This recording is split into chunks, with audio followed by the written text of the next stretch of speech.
안녕하세요, 제니입니다. 제가 요즘에 브이로그 영상을 많이 올리고 대학원에 관련된 영상을 많이 못 찍었었는데요. 왜냐하면 이제 제가 대학원 생활을 지금도 하고 있지만 취미생활인 유튜브를 하면서까지 또 대학원의 생활을 다루기에는 저도 약간 이제 숨 쉴 틈이 있었으면 좋겠다 싶어서 제 일상생활을 담은, 그리고 맛있는 거 막 먹으러 다니고 그런 영상들을 브이로그로 찍어서 올리게 되었습니다. 오늘 영상에는 총 3가지 부분으로 나눠서 찍어보려고 하는데요. 먼저 첫 번째는 대학원 생활을 하기 전 단계인 어떻게 지원하는가 단계이고, 두 번째는 했던 석사 생활, 그리고 지금 하고 있는 박사 생활 간략하게 얘기를 하고, 그리고 마지막 단계로 보통 대학원을 졸업하고는 어떤 체류 상태로, 비자 상태로 있는지 그런 거를 함께 얘기해 보려고 합니다. 바로 들어가도록 할게요.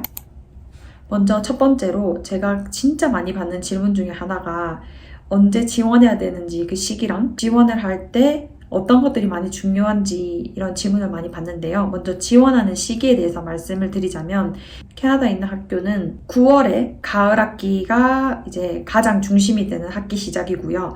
그 다음에 겨울 학기는 1월에 시작됩니다. 올해 9월에 내가 캐나다를 와서 입학을 하고 싶다라고 하면 2021년, 그러니까 작년이죠. 작년 9월에는 지원을 시작을 해야 된다고 말씀드리고 싶습니다. 제 석사 때 얘기를 해드리자면 저는 5월에 입학을 했어요. 그래서 제가 9월이랑 1월에 되게 입학을 많이 한다고 했는데 저는 특이하게 5월에 입학을 했습니다. 그래서 처음 교수님을 컨택한 것이 그 5월이 있는 해 1년 전인 9월, 10월 달쯤에 교수님 컨택을 했고, 교수님 컨택을 하고 그때 영어 성적을 준비를 했어요. 2개월 정도를. 그리고 1월 달쯤에 지원을 하고 3, 4개월 뒤쯤에 합격서를 받았고, 합격서 받고 한 달 뒤에 바로 입국한 사례인데 굉장히 촉박했거든요. 왜냐하면 일단 영어 성적 을 취득하는데도 2, 3개월에 따는 것이 굉장히 힘들었고, 그래서 굉장히 시간이 이렇게 하면 촉박했고, 그래서 여유롭게 한 적어도 1년 정도는 전에 시작을 하시는 걸 추천해 드립니다. 물론 이럴 수도 있어요. 그 교수님이 지금 가지고 있는 펀딩을 빨리 소진하셔야 되거나, 아니면 어떤 프로젝트에 지금 연구를 투입할 학생이 급하다 해서 급한 경우는 이제 그 학생이 영어 성적이 있는 상태라면 이제 바로 일사천리로 진행이 되겠죠. 질문이 그럼 어떤 걸 가장 많이 보나? 제일 많이 걱정하는 게 GPA인데, 솔직히 GPA는 학교 웹사이트에 가서 학과의 사이트를 들어가잖아요. 그럼 거기에 requirement가 있어요. 요구 조건이 있거든요. 그러면 그 요구 조건을 보면 우리는 이제 international student니까 국제학생이니까 당연히 TOEFL이나 IELTS나 어학 성적이 있어야겠죠.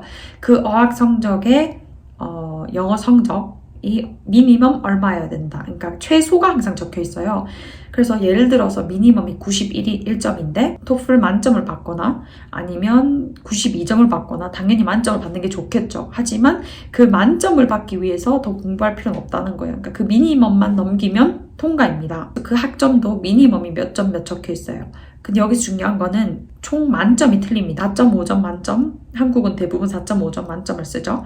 근데 여기는 4.0점인데도 있고 4.2점인데도 있고 되게 이렇게 다양해요. 그 학교별로 알아보셔야 되고, 그 변환기를 차트를 구글링 하셔가지고 그게 정확하진 않아요. 예를 들어서 University of 캘거리 대학교 같은 경우는 A랑 A 플러스랑 똑같습니다. 둘 다 4.0점으로 만점이 둘 다. 그래서 학교 내부마다 다르기 때문에 시스템이. 근데 그거를 스태프한테 알려달라고 해도 뭐 기밀 그런 거라 그 계산하는 법은 안 알려주거든요. 근데 대략적으로 구글링 해보시면 그 차트에 내가 4.5점 만점에 몇 점이었는데 이 4.0점 만점으로 하면 그 학점이, 제 학점이 어떤 점수로 되는지 그걸 알아보실 수가 있습니다.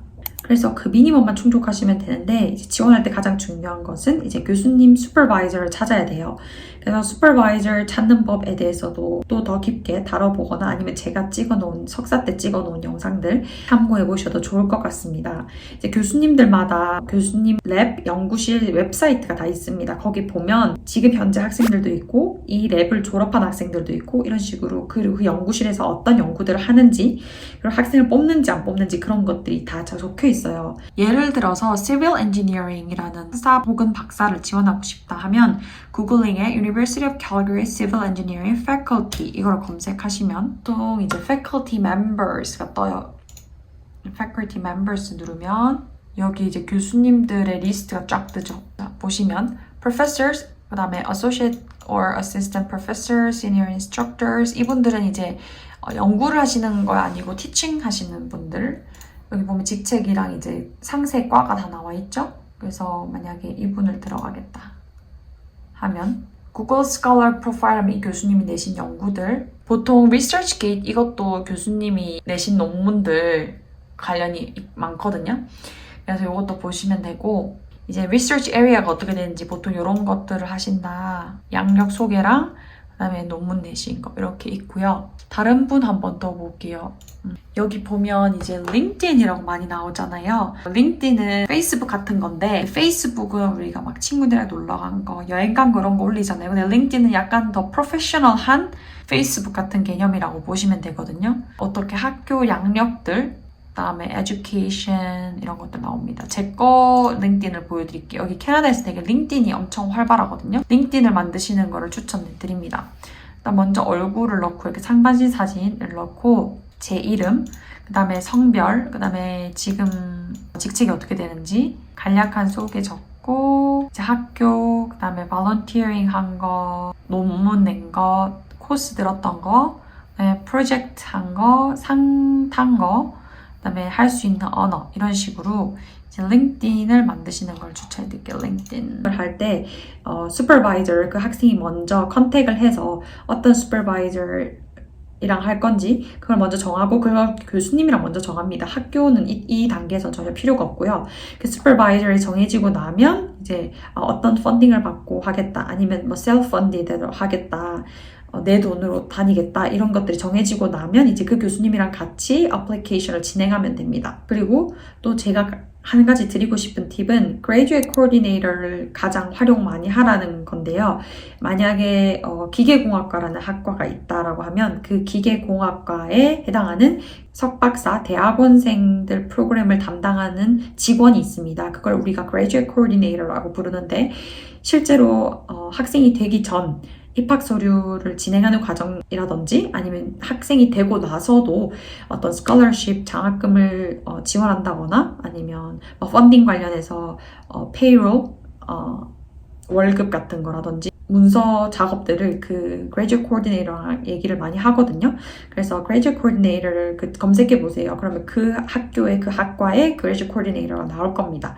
그러면 그 분이랑 이제 어떤 퀘션이 있으면 답변을 이메일로 빨리 줄 거예요.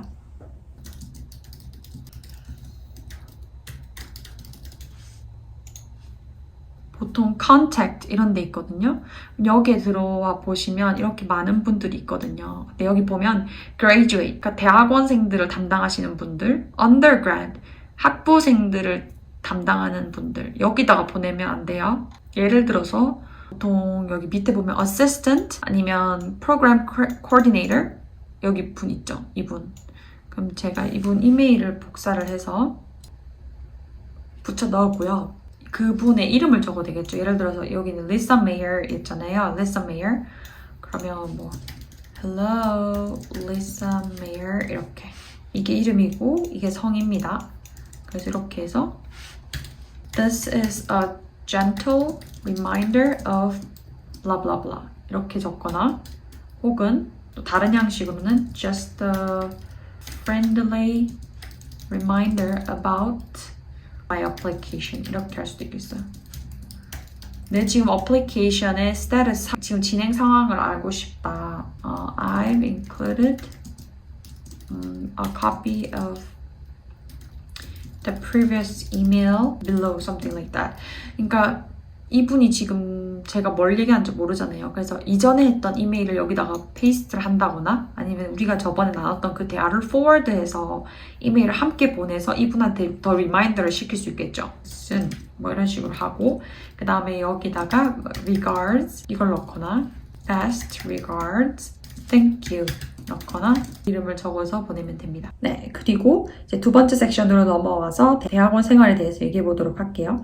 일단은 제가 지금 박사를 하고 있으니까 근데 박사 때나 석사 때나 크게 달라지는 건 없는데 여러분들이 석박사를 하러 온다고 해서 연구만 할 것이다 라고 생각을 하면 안 돼요. 그 외에 엄청 다양한 일들을 많이 하거든요. 발표가 있으면 발표 준비도 당연히 해야겠죠. 그리고 장학금의 기회가 굉장히 많아요. 그래서 장학금 애플리케이션 지원하는 그런 것도 연구를 하면서 해야 되는데 그런 부분들도 굉장히 시간을 많이 차지하고요. 그리고 research proposal, 이제 펀딩을 받으려면 프로포절 같은 것도 써야 되잖아요. 그래서 근데 그런 걸 쓴다고 해서 막 바로 쓸 수 있는 게 아니잖아요. 또 다른 논문들 읽어보고 아이디어도 얻어야 되니까 되게 대학원 생활 이렇게 하면 연구만 하겠네? 그렇게 생각하는 게 아니고 되게 다양한 것들 많이 해야 되고요. reading, listening, speaking, writing 토플 칠 때도 이렇게 4과목 치잖아요. 거기서 제가 봤을 때 대학원 생활에서 가장 중요한 것은 writing, 그 다음에 reading, 그 다음에 speaking, listening 이렇게 될 것 같아요. 제 생각에는. 라이팅 실력을 만약에 여러분이 지금 합격 상태를 받아놓은 상태고 그리고 출국 전까지 뭐 한두 달이 남아서 시간이 남아서 영어 공부를 해야겠다라고 하면 보통 대부분 제 구독자분들이 스피킹을 연습한다고 하거든요. 근데 스피킹은 여기 와서 쉽게 늘 수가 있어요. 그리고 우리가 영어를 못하는 게 아니고 여기에 문화 그리고 여기에 생활들을 모르기 때문에 그 질문을 못 알아듣는 경우가 많거든요. 근데 그거는 여기서 생활하다 보면 자꾸 듣다 보면 그런 거구나 라는 걸 알게 되기 때문에 라이팅을 많이 연습하시는 걸 추천해드리고 싶습니다.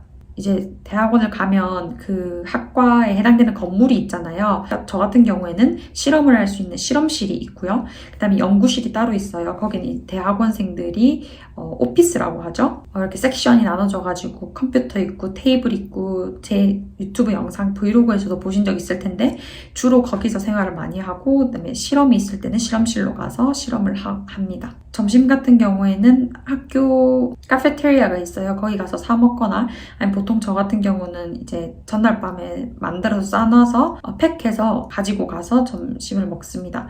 원래 저희 학생들이 먹는 공간이 있었는데 지금은 오미크론 때문에 저는 제 오피스에서 먹거나 복도에서 먹거나 합니다. 이렇게 학비를 할부 개념으로도 낼 수가 있습니다. 그래서 겨울학기 같은 경우는 1월부터 시작해서 1월, 2월, 3월, 4월 이렇게 4학기인데요. 그래서 학기를 이렇게 할부로 4등분해가지고 학비를 낼 수도 있습니다. 이렇게 제가 방금 U15이라는 웹사이트에 들어왔는데요. 이 연구 중심으로 하는 학교들, 캐나다에 있는 학교 15개의 리스트가 이렇게 있습니다. 그래서 요거를 중심으로 먼저 서칭 해보셔도 되고 여기 말고도 학교가 더 많거든요. 너무 아는 게 없다라고 하시면 여기부터 찾아보시는 것도 좋은 방법입니다. 오늘은 이렇게 캐나다 대학원 그리고 해외 대학원에 관련된 영상을 만들어 보았는데요. 만약에 한국에 계신 분들 중에서 좀 더 대학원 생활에 대해서 알고 싶다 하면 책 한 권 추천해 드릴게요. 저도 이 책을 읽을 때마다 정말 또 다르게 느껴지거든요. 왜냐면 석사 때 읽은 거랑 그 다음에 지금 박사 때 읽은 거랑 느낌이 달라요. 근데 정말 도움이 많이 되고 진짜 대학원 현실을 얘기해주고 있는 그런 책입니다. 광고 같은 거 아니고 제가 제 돈 주고 샀는데 너무 좋아서 추천해 드릴게요. 대학원생 때 알았으면 좋았을 것들이라는 책인데요. 두께는 이 정도 되는데 진짜 재밌고 이 책 읽어보시는 것도 추천해 드릴게요. 그러면 여러분들 궁금하신 거 있으시면 또 댓글로 남겨주시면 더 감사하겠습니다. 오늘 영상이 여러분들에게 조금이라도 도움이 되었다면 좋아요와 구독하기 꼭 해주시고요. 우리 다음 영상에서 만나요. 안녕!